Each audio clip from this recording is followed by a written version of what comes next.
दोस्तों, दिल्ली के दिल्ली रीच कहे जाने वाले इस जंगल में 400 साल से एक इच्छाधारी नागिन कैद है। एक विशाल बरगद के पेड़ पर आज भी ये नागिन अपने बदले का इंतजार कर रही है और नागिन का गुस्सा इतना बुरा होता है कि वो अपने बदले को लिए बगैर चैन नहीं लेती। ऐसा ही कुछ दिल्ली के इस जंगल में देखने को मिला।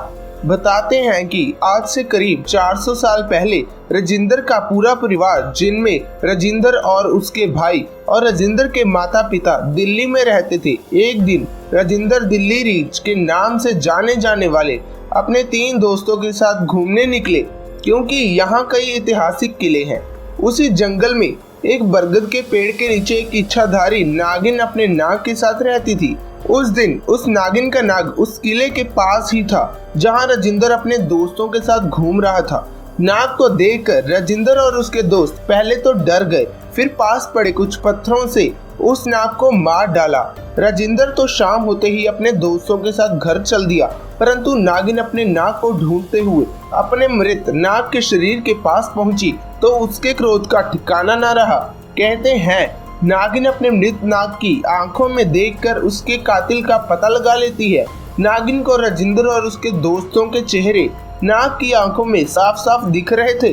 धीरे धीरे नागिन ने राजिंदर के दोस्तों को मार दिया और मौका देखकर राजिंदर को भी डसा और मार दिया।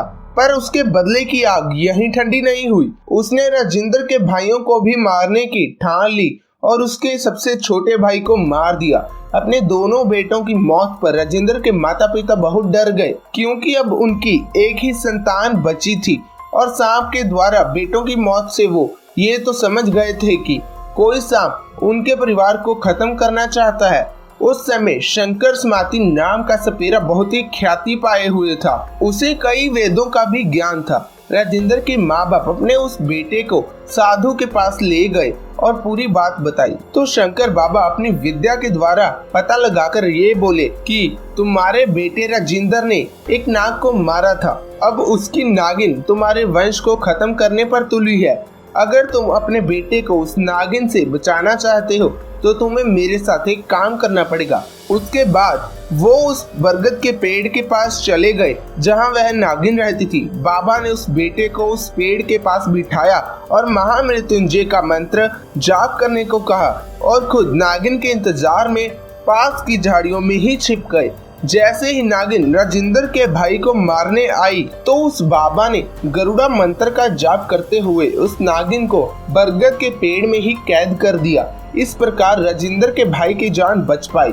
कहते हैं आज भी वो नागिन उस पेड़ में कैद है और दिल्ली की इस जगह जिसे दिल्ली रीच कहते हैं, इससे आज भी उस नागिन के चिल्लाने की आवाज आती है। दिन हो या रात हो, कोई भी इस जंगल में जाने की बात नहीं करता। तो दोस्तों, कैसी लगी आपको ये वीडियो? अगर अच्छी लगी तो इसे लाइक, शेयर और इस चैनल को सब्सक्राइब कर दें। आपका बहुत बहुत धन्यवाद।